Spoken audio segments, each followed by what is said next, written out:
mas você gosta de reclamar, hein? Pelo amor de Deus. Você gosta muito de reclamar, não pode ser. Ó, você ainda não entendeu que empurrar o carro vai ser muito bom pra nossa teleaula de hoje? Vai ser bom pra teleaula. É verdade, não é desculpa não. Sabe o que é? É que nessa teleaula nós vamos começar a entender um conceito que é muito importante em física. O conceito de força. Nessa teleaula, você vai ver que a força é um vetor. Vai aprender como se mede uma força. E ainda como descobrir a força resultante.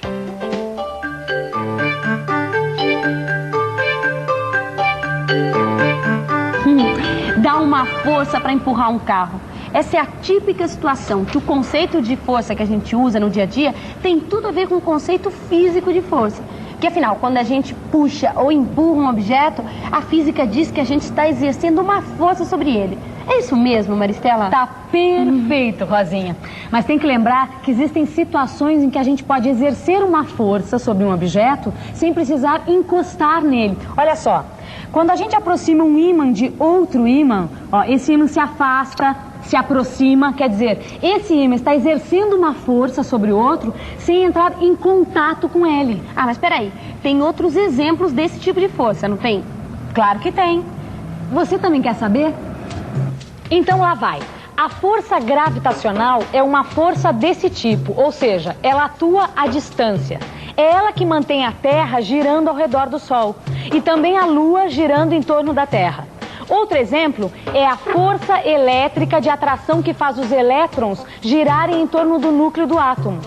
Mas, independente do tipo, tem uma coisa sobre o conceito de força que é muito importante. É o seguinte, a força é uma grandeza que, para a gente conhecer por completo, não basta saber quanto ela vale. Opa, Vicente, peraí. Fala. Como é que não basta só saber o valor da força? Dois marmanjos, que nem a gente, empurrando esse carro aqui com uma força que é equivalente, vai, vamos dizer assim, a X.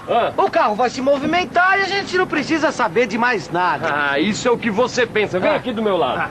Vem aqui. E se a gente aplicar essa mesma força X que você está dizendo, só que nesse sentido aqui, ó, querendo empurrar o carro para lá, ó. O que acontece?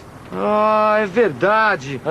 Quer dizer que com uma força da mesma intensidade, nós vamos obter efeitos diferentes, totalmente. Exatamente. Quer dizer, vai depender da direção da aplicação da força. Agora você matou a charada. E toda grandeza que, para ser bem definida, precisa do valor, da direção e do sentido, é conhecida como grandeza vetorial.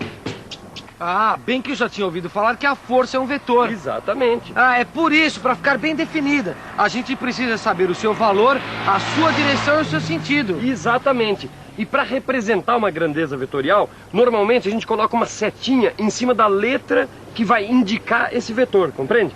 A força, por exemplo, a gente representa com a letra F, com uma setinha em cima, que deve ser lido como vetor força. Quando a gente estiver se referindo apenas ao valor da força, então a representação é a letra F. Ah, e o valor da força também é chamado de módulo. Opa, mas peraí. E as grandezas de deslocamento, velocidade e aceleração também são grandezas vetoriais. Porque, olha, elas também dependem da direção e do sentido. Faz sentido isso que você está falando, hein? Será que as grandezas deslocamento, velocidade e aceleração são grandezas vetoriais? Por favor, cidadão, se o senhor fosse nesse sentido aqui, com uma velocidade média de 60 km por hora, quando é que o senhor ia chegar na Lapa? Nesse sentido aqui eu não chegaria nunca, porque a Lapa fica do outro lado. Olha, tá vendo só? Para a gente fazer previsões com base na grandeza velocidade, não basta só a gente saber o seu valor, a gente tem que saber o sentido e a direção. Isso quer dizer que a velocidade é, de fato, uma grandeza vetorial, o que vale também para o deslocamento e a aceleração. Registre essa informação aí e vamos em frente. Você já sabe que para medir uma grandeza é necessário um padrão. O metro, por exemplo, é um padrão fundamental para o estudo do movimento. Mas o assunto da nossa aula de hoje é força. Então minha pergunta é a seguinte: o que significa um empurrão ou um puxão padrão? E ainda, como se estabelece um puxão padrão? Eu vou dar uma dica, hein? Tem a ver com a forma com que a Terra atrai os objetos. É isso mesmo, Rosinha. A Terra atrai os objetos de maneira distinta. Quanto maior for a massa de um objeto, maior será a força de atração. Bom, foi com base nisso que se pensou numa espécie de puxão padrão. Foi combinado o seguinte padrão: a força que a Terra tem que fazer para atrair um objeto de massa igual a 1 quilograma é de 1 quilograma força, ou 1 kgf. Quer dizer, para segurar esse peso de 1 quilograma, eu estou fazendo uma força de 1 quilograma força. Entendeu? Mas atenção, o quilograma força não é a unidade do sistema internacional. No SI, a unidade de força é o Newton. Mas esse é um assunto para a gente estudar noutra teleaula, tá bom? Não, calma lá. Não adianta nada ter o padrão sem um instrumento de medida para comparar o padrão com outras forças. Mas esse instrumento de medir a força existe, Rosinha, e se chama dinamômetro. Bom, no fundo, os dinamômetros são como essa mola aqui. Dá só uma olhada para ver o que vai acontecer com a mola. Aí tudo vai ficar bem entendido. Quer ver? A mola deu uma esticada. Muito bem, esse é o princípio. A gente mede quanto a mola deformou ou espichou para o puxão padrão, ou seja, para o quilograma força.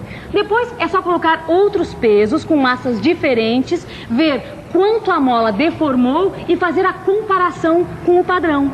Você está dizendo que existe uma proporção entre a força que puxa a mola e a deformação que ela sofre? Exatamente, é a chamada lei de Hooke. Hooke foi o cientista que descobriu essa lei, que diz que dentro de certos limites existe uma proporção direta entre a força aplicada em uma mola e a deformação que a mola sofre. E essa lei é muito fácil de ser comprovada na prática. Vamos ao laboratório. Para comprovar a lei de Hooke, precisamos apenas de uma espiral de caderno, um saco plástico, água, uma régua e papel e caneta. A ideia é ir colocando água no saco plástico e medindo a deformação que a espiral sofre.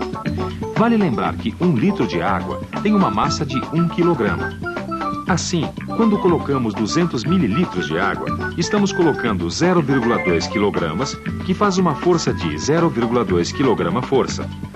Aí, é ir acrescentando água de 200 em 200 mililitros, fazendo as medidas de deformação. Com as anotações, obtemos essa tabela com o ΔX, que é a deformação da mola para cada força aplicada. E olha só que interessante. Se dividirmos a força pelo respectivo ΔX, o resultado será sempre o mesmo. Ou seja, existe, de fato, uma proporção entre a força aplicada e a deformação que a mola sofre. Nesse caso, o valor dessa constante é 2 kg por metro. Esse valor é chamado constante elástica da mola e é representado pela letra K. Eu tô pensando mesmo numa outra coisa, Vicente. Ah, já sei o que você está pensando. Como nós podemos somar as nossas forças? Olha, exatamente. Como a força é um vetor, certo? Que depende da direção e do sentido. Certo. Não tem um outro jeito melhor de empurrar esse carro, não, Vicente. Pelo amor de Deus. Deve ter, viu? Com certeza deve ter. Quer dizer, o pior eu já sei qual é, né? O pior é você empurrar num sentido e eu empurrar no sentido contrário, né? Não, esse aí é o pior. Não, aí não dá certo, porque vai ficar parecendo aquela brincadeira de criança, sabe cabo de guerra? Sei. Cada um empurra para um lado. Aí não dá. Agora, o melhor... Olha só, para representar as forças envolvidas nessa brincadeira, a gente pode fazer assim. Uma força F1 pro lado 1, uma força F2 no sentido contrário, o lado 2. Melhor ainda, vamos deixar a corda de lado e só representar os vetores. Se cada lado fizer a mesma força, 50 kgf, por exemplo, o que vai acontecer? Não vai acontecer nada, porque as forças vão se anular, ou seja, a força resultante é nula, zero, ninguém ganha. Agora, se F2 for um pouquinho maior, 60 kgf, por exemplo, aí a coisa muda de figura. Porque aí a força resultante vai ser 10 kgf, que é 60 menos 50 para a direita. Aí a turma do lado 2 vai ganhar. Peraí, Gil, matei a charada. Então, se a gente empurrar o carro na mesma direção e no mesmo sentido, a força resultante vai ser a soma das nossas forças. Ou seja, se cada um empurrar com uma força de 40 kgf, a força resultante vai ser 40 mais 40, que é 80 kgf, na mesma direção e no mesmo sentido. Então você já sabe, né? Forças na mesma direção, mas em sentidos contrários, se subtraem. Forças na mesma direção e no mesmo sentido, se somam. É isso aí. Vamos lá, Vicente, Vamos lá, lá. vamos empurrar. 2 e... Ó, soma. Que isso?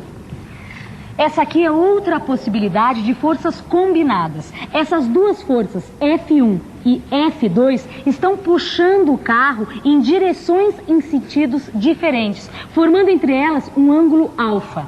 Bom, nesse caso, para calcular o vetor da força resultante entre as duas forças, nós temos que fazer o seguinte. Na extremidade de F1, a gente traça uma paralela a F2. Assim.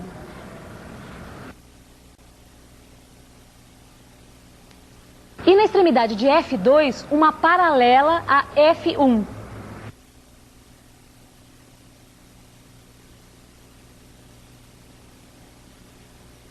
Bom, a gente tem aqui um paralelogramo. E a diagonal desse paralelogramo representa o vetor da força resultante. Bom, deixa eu ver se eu estou entendendo. Quer dizer, então, que se duas pessoas puxarem um carro conforme os vetores de força F1 e F2, é como se elas estivessem puxando esse carro no sentido e na direção desse vetor da força resultante. Raciocínio brilhante, Rosinha, é isso mesmo. Ah, mas espera aí. Por enquanto, a gente só sabe o sentido e a direção dessa força resultante. Mas e o valor? Ou como se diz na física, e o módulo? Boa pergunta, Rosinha. Mas para isso, a gente precisa da seguinte fórmula matemática.